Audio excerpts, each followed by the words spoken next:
the Honorable Prime Minister, and then we'll call Sharad Raj. आदरणीय सभापति जी, आज इस सदन की शोभा बढ़ाने वाले, सदन में जीवंतता लाने वाले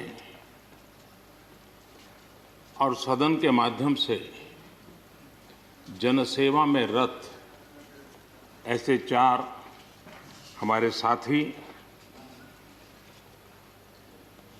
उनका कार्यकाल पूर्ण होने के कारण नए कार्य की ओर कदम रख रहे हैं। श्रीमान गुलाम नबी आज़ाद जी, श्रीमान शमशेर सिंह जी, मीर मोहम्मद फैयाज जी, नाजिर अहमद जी, मैं आप चारों महानुभावों को इस सदन की शोभा बढ़ाने के लिए, आपके अनुभव का, आपके ज्ञान का सदन को और देश को लाभ देने के लिए और अपने क्षेत्र की समस्याओं का समाधान के लिए आपने जो कुछ भी योगदान किया है, उसके लिए मैं सबसे पहले तो आपका धन्यवाद करता हूं।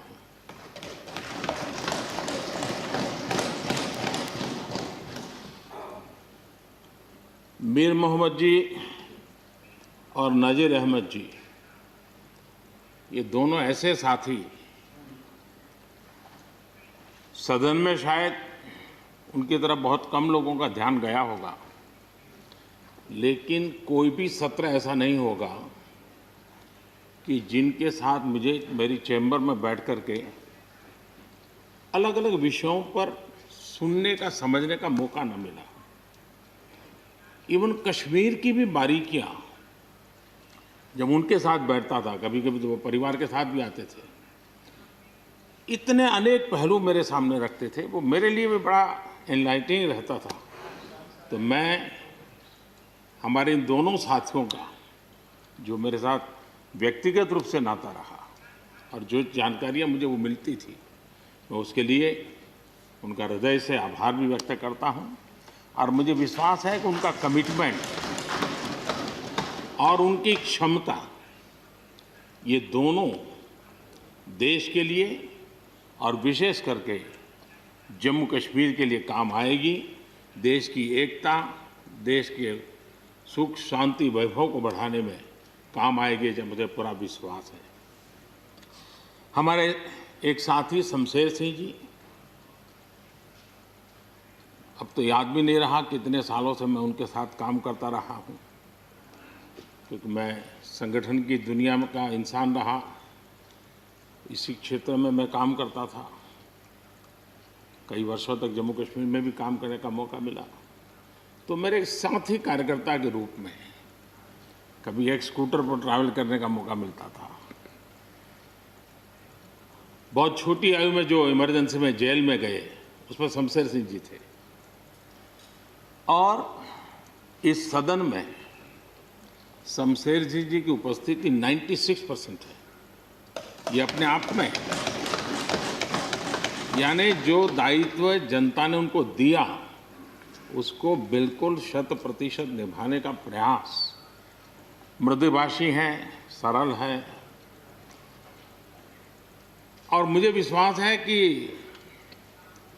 जम्मू कश्मीर से रिटायर्ड होने वाले चारे आदरणीय सदस्यों के लिए उनके जीवन का यह कार्यकाल सबसे उत्तम कार्यकाल है, क्योंकि इतिहास ने एक नई करवट बदली है और जिसके वो साक्षी बने हैं, सहयात्री बने हैं।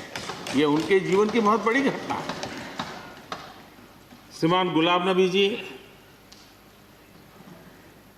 मुझे चिंता इस बात की है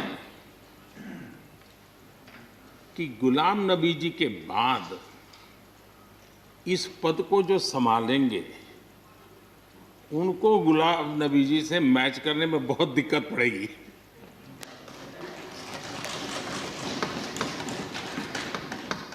क्योंकि गुलाम नबी जी अपने दल की चिंता करते थे, लेकिन देश की और सदन की भी उतनी ही चिंता करते थे।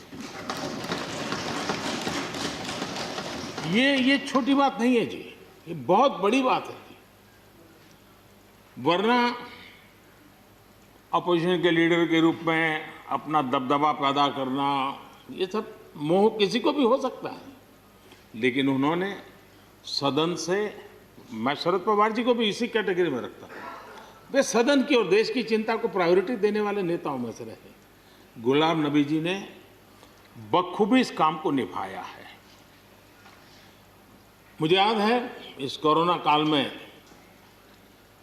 मैं एक फ्लोर लीडर्स की मीटिंग कर रहा था, तो उसी दिन गुलाम नबी जी का फोन आया, तो मोदी जी ये तो ठीक है आप करते हैं, लेकिन आप एक काम कीजिए, सभी पार्टी लीडर्स की मीटिंग जरूर बुलाइए।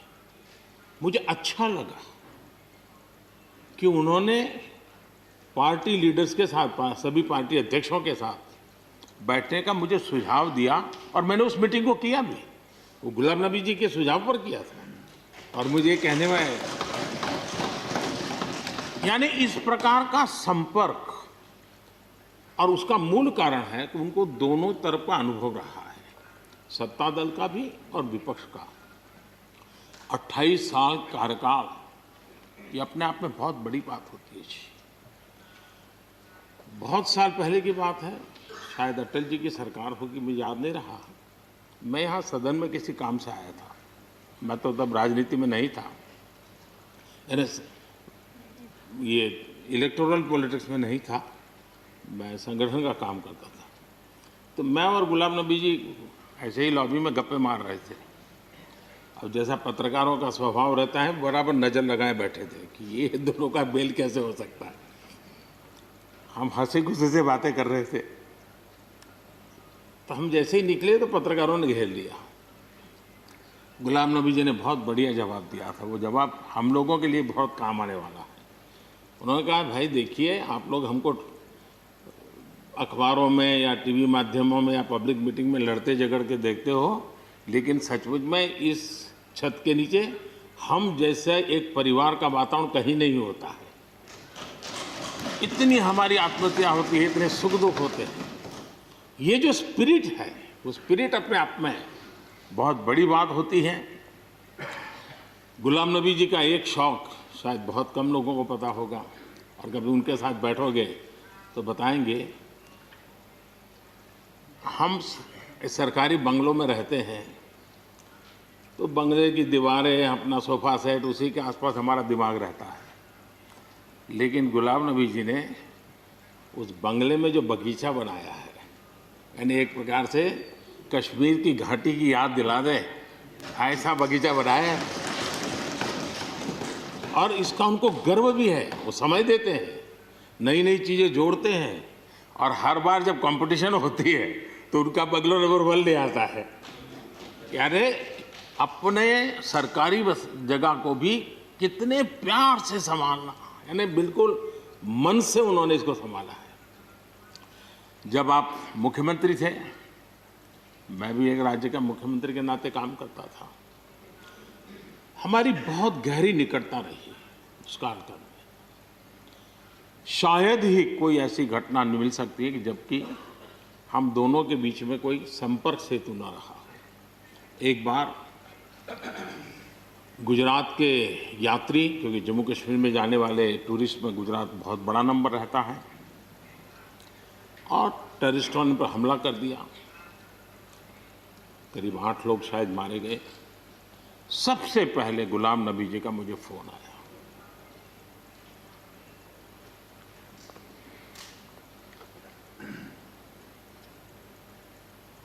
और वो फोन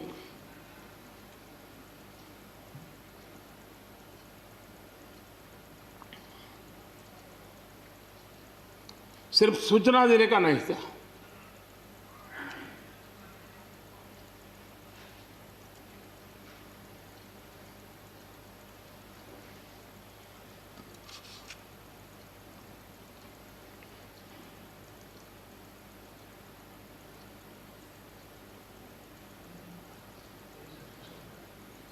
उनके आंसू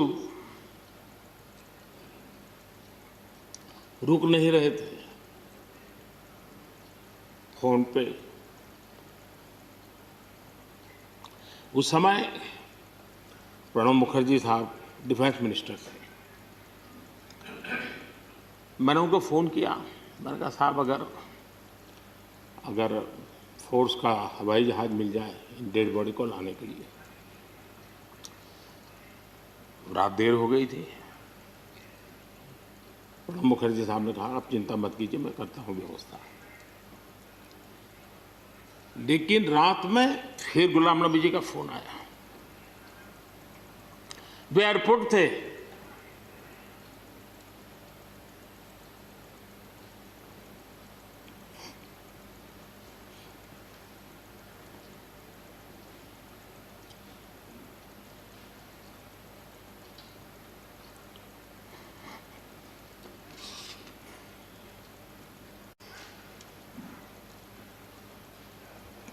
एयरपोर्ट से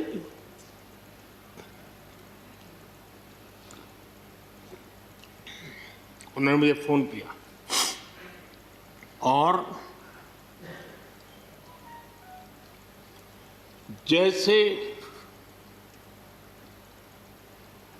अपने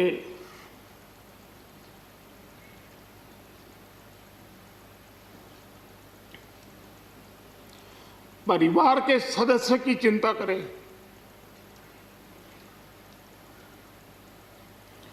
वैसी चिंता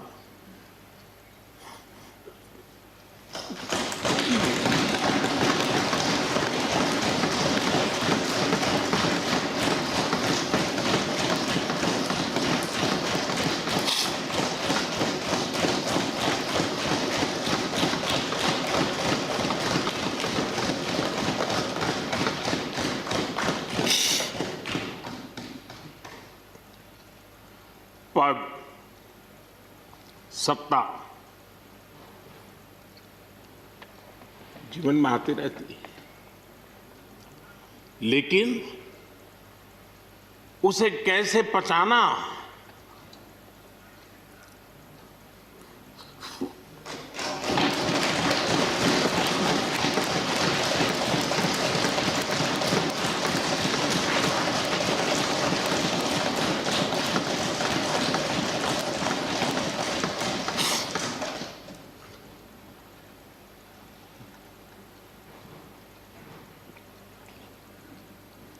मेरे लिए बड़ा भावुक पल था।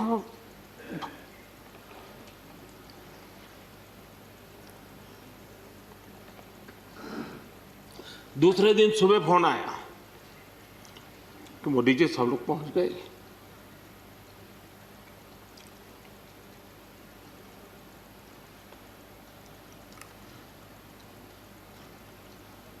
इसलिए एक मित्र के रूप में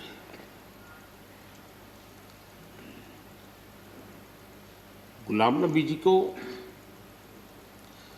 घटना और अनुभव के आधार पर मैं आदर करता हूं।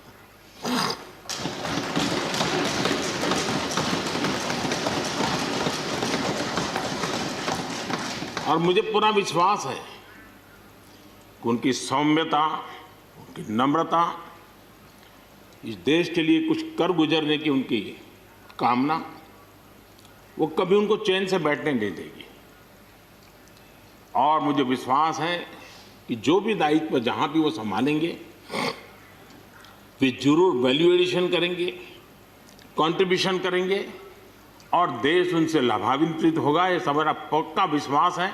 मैं फिर एक बार उनकी सेवाओं के लिए आदरपूर्वक धन्यवाद करता हूं और व्यक्तिगत रूप से भी मेरा उनसे आग्रह रहेगा कि मन से मत मानो कि अब आप इस सदन में नहीं हो। आप के लिए मेरे द्वार हमेशा खुले, इन चारों माननीय सदस्यों के लिए खुले हैं।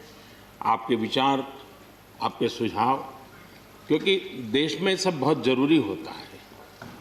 ये अनुभव बहुत काम आता है, मुझे मिलता रहेगा, ये अपेक्षा मैं रखता ही रहूँगा। आपको मैं निवृत्त होने नहीं दूंगा। फिर एक बार बहुत शुभकामनाएं, धन्यवाद।